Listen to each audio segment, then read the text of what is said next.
As you see, we have these beautiful letters that the president has signed. This one is to the President of the Republic of Korea, original signature on that, and these will be mailed. And then here we also have another letter to the Prime Minister of Japan as well. Both countries will be receiving a 25% tariff rate effective on August 1st. Can you tell me why he decided to start with South Korea and Japan? Are they annoying him? It's the president's prerogative, and those are the countries he chose. President said yesterday that countries will boomerang back to the April 2nd tariff level starting August 1st. Why did the president decide to have those tariffs not take effect Wednesday as originally scheduled? And then I was also wondering if you could share, obviously we saw the letters the president sent out on Japan and South Korea, but if any other major U.S. trading partners are getting letters today. Sure, yes, I can confirm. I have the signed letters that went out to both South Korea and Japan today, and there will be approximately 12 other countries that will receive notifications and letters directly from the President of the United States. And weeks ago, I stood at this podium and I told all of you that the President was going to create tailor-made trade plans for each and every country on this planet. And that's what this administration continues to be focused on. The president will also sign an executive order today delaying the July 9th deadline to August 1st. So the reciprocal tariff rate or these new rates that will be provided in this correspondence to these foreign leaders will be going out the door within the next month, or deals will be made. And those countries continue to negotiate with the United States. We've seen a lot of positive developments in the right direction, but the administration, the president, and his trade team want to cut the best deals for the American people and the American worker. That's what they're focused on. And in the effort of transparency, these letters will continue to be posted to Truth Social, so you can enjoy them yourself. Go. Feels great to sit down. Thank you very much. You're welcome. I want to go back to the hurricane. You said that President Trump is scheduled to go to Texas later this week. Can you speculate on what day and what he has plans? Sure. The White House is currently arranging those travel plans. We hope that it will be later this week, likely on Friday, but of course we want to do it at the most appropriate time on the ground for state and local officials. We don't want to interrupt the recovery efforts, but we're planning tentatively for a Friday trip, and when that becomes final, we'll let all of you know, as we always do. And you gave a little bit of reaction earlier, but the National Weather Service, the union, actually publicly stated they had an adequate staff on hand to forecast and predict the storm. You shared your thoughts earlier on how the way the left has really weaponized this to blame the deaths in Texas on Trump. Want to comment on that again? Yeah, I just do think those comments are depraved and despicable, especially when so many Americans are mourning the loss of their children. The National Weather Service, as I said, did its job. Many experts, many meteorologists have said that. Many of you in the media, in all fairness, have said that as well. Unfortunately, not all. And many Democrat elected officials are trying to turn this into a political game, and it is not. This is a national tragedy, and the administration is treating it as such. We know the National Weather Service provided early and consistent warnings. They gave out timely flash flood alerts. There were record-breaking lead times in the lead up to this catastrophe. There is ongoing flood monitoring, and these offices were well staffed. In fact, one of the offices was actually overstaffed. They had more people than they need. So any claim to the contrary is completely false, and it's just sad that people are pushing these lies. Can you just get one more? Sure. Kind of a little bit of breaking news. The Department of Homeland Security is moving to end the TPS status on Honduran and Nicaraguan migrants. Yes. Any plans to adding additional countries that you could be targeting? Just a reaction. Sure. Well, I won't get ahead of the Department of Homeland Security on additional countries, but as you pointed out, they did end temporary protective status for Nicaraguans and Hondurans in this country because TPS, temporary protective status, is temporary by definition. It is not meant to be a permanent path to residency or citizenship here in the United States of America. It was originally granted to Nicaraguans following a natural disaster in 1999. That doesn't sound very temporary to me. And as well as Hondurans in 1999 after the impact of Hurricane Mitch in 1998. And so this administration is doing what it promised to do. And if individuals from these countries want to come here, they have a legal pathway to do it, but temporary protective status was never meant to be permanent. The previous administration abused this status and this parole program, essentially treating it as such, and we're not going to tolerate that any further. Thank you, Brian. Megan. Secretary Bessent said yesterday that countries will boomerang back to the April 2nd tariff level starting August 1st. Why did the president decide to have those tariffs not take effect Wednesday as originally scheduled?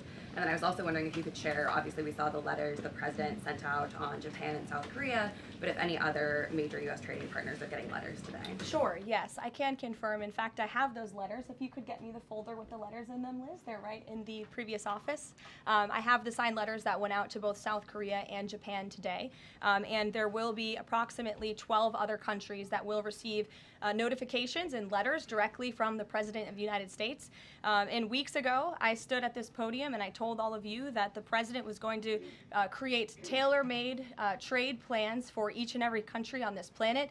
And that's what this administration continues to be focused on. The President will also sign an executive order today delaying the July 9th deadline to August 1st.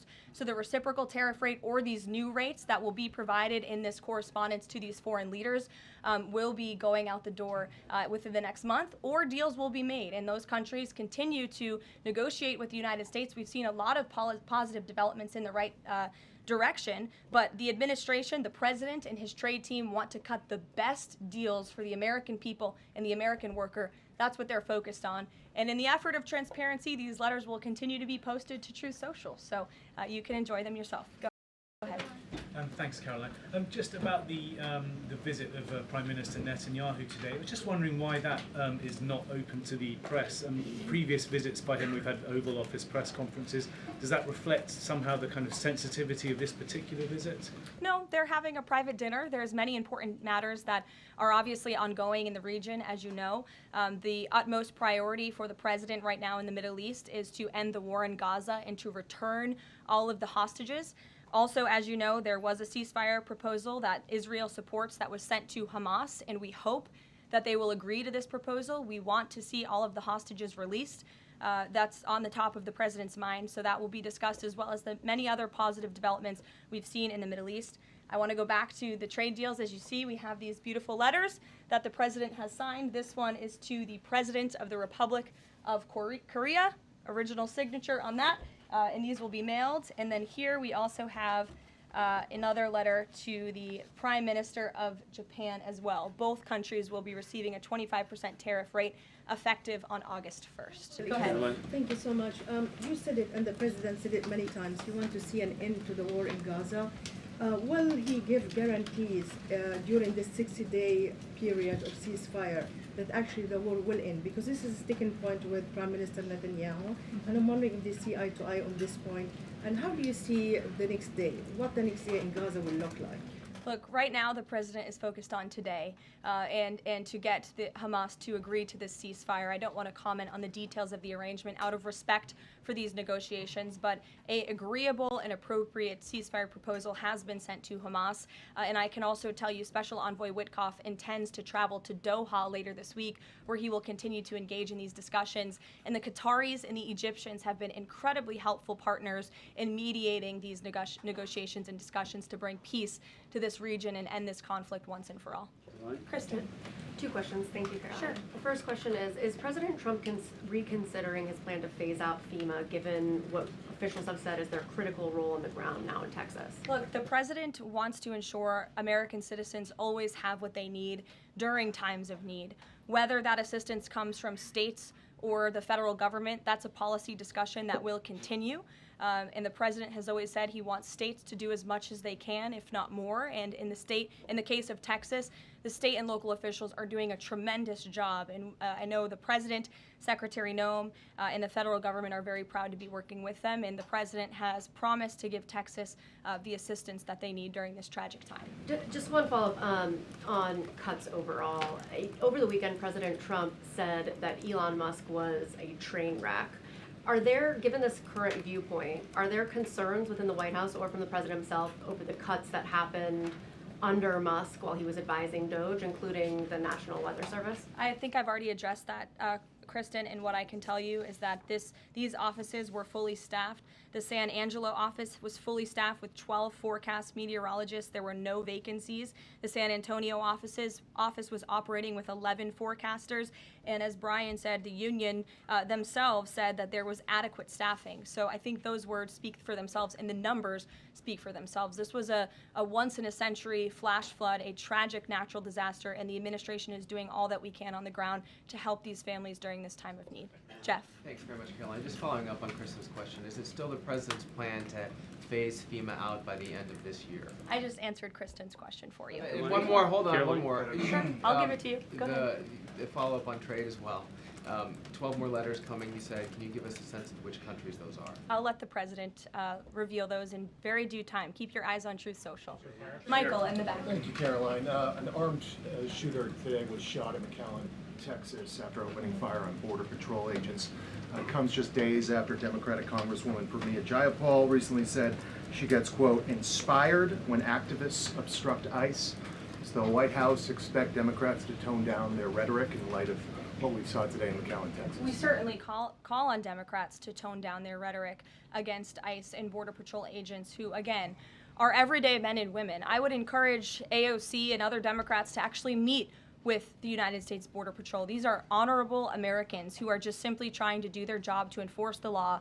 They go home to their families every night just like we all do, and they deserve respect and dignity for trying to enforce our nation's immigration laws and to remove public safety threats from our communities.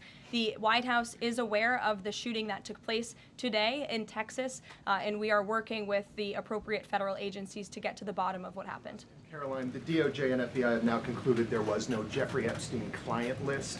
What do you tell MAGA supporters who say they want anyone involved in Jeffrey Epstein's alleged crimes to be held accountable? This administration wants anyone who has ever committed a crime to be held accountable, and I would argue this administration has done more to lock up bad guys than certainly the previous administration. And the Trump administration is committed to truth and to transparency. That's why the Attorney General and the FBI Director pledged at the President's direction to do an exhaustive review of all of the files related to Jeffrey Epstein's crimes and his death. And they put out a memo in conclusion of that review. There was material they did not release because, frankly, it was incredibly graphic and it contained child pornography, which is not something that's appropriate for public consumption. But they committed to an exhaustive investigation. That's what they did, and they provided the results of that. That's transparency. Follow up on that, Sure. Caroline. Okay, so the FBI looks at the circumstances surrounding the death of Jeffrey Epstein. According to the report, this systematic review revealed no incriminating client list. So what happened to the Epstein client list that the Attorney General said she had on her desk? Well, I think if you go back and look at what the Attorney General said in that interview, which was on your network on Fox News. Got the quote. Go ahead. John Roberts said, DOJ may be releasing the list of Jeffrey Epstein's clients. Will that really happen? And she said, it's sitting on my desk right now to review. Yes, she was What? saying the entirety of all of the paperwork, all of the paper in relation to Jeffrey Epstein's crimes. That's what the Attorney General was referring to, and I'll let her speak for that. But again, when it comes to the FBI and the Department of Justice, they are more than committed to ensuring that bad people are put behind bars. They have an operation going on right now called Summer Heat, which has our murder rate trending in the lowest direction in United States history. Their emphasis on violent crime and locking up violent criminals has led to the arrest of 14,000 violent criminals. That's a 62% increase from the same time period last year. So this Attorney General and the FBI Director are committed to putting bad people behind bars where they belong. That they promised an exhaustive review. That's what they did. For any further details, I would refer you to the Department of Justice. Kate. Thanks, Caroline. With Prime Minister Netanyahu visiting the White House today, yesterday the president said that he was working on a more permanent deal with Iran, but several days ago he didn't think one was necessary. What changed? Well, when you asked me about this, or when you all asked me about this several weeks ago, I said the president thought maybe an Iran deal was not necessary, but of course the president is always interested in peace and diplomacy. That remains true, and the administration continues to be in contact, both directly and indirectly, with the Iranians on a deal. And then on tariffs, you're now delaying the deadline from July 9th to August 1st. Is that an acknowledgement that perhaps the administration found it more difficult to negotiate these trade deals, or whatever happened to 90 deals in 90 days? No, it's an acknowledgement that this administration is doing what's best for the American worker, and we want the best deals possible for our workers, for our manufacturing base, for our middle class, and they are doing this deliberately and appropriately on behalf of our country's interests. Josh. A couple more on the tariffs. You said about 12 more letters. There were about 55 or so countries, including the EU as a bloc, that were facing this tariff increase.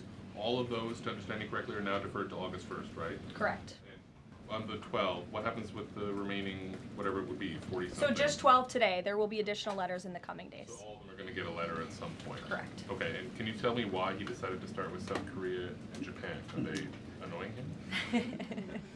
It's the president's prerogative, and those are the countries he chose. And on the sectoral tariffs, it's our understanding that these continue to be a separate track. We're still waiting on a bunch of those. That's Can you right. give us any timing update on when he's going to move on, for instance, semiconductor tariffs and other things that are still in the hopper? I don't have a timing update, but for where they are in the process, I would defer you to the Department of Commerce. Should we expect deals finally as well? He announced his Vietnam deal. Are you close on any other countries? The president and the administration, yes, we are close. But again, the president wants to ensure these are the best deals possible.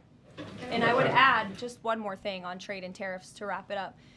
Look at the extensive work this president has put into cutting these good deals and doing what's right for the American worker. He is literally looking at the map and looking at every country on the planet and seeing where they are ripping off the American people, seeing where they have hollowed out our industrial base, seeing where our jobs have gone to other countries overseas because of their tariff policies, and he's trying to correct that. So this is decades of bad trade policy that has led to a deficit that is ravaging our country, that is ravaging our middle class, and the president is taking a very deliberate approach to correcting this wrong of many decades, of many past presidents. And so I think he should be commended for the time and the effort that he is putting into this. And the fact that he has announced a framework with China, a trade deal with the United Kingdom, a trade deal with Vietnam, and many others to come in just a matter of 6 months is truly historic, and it's a testament to this president and his trade team who are working around the clock to get this done.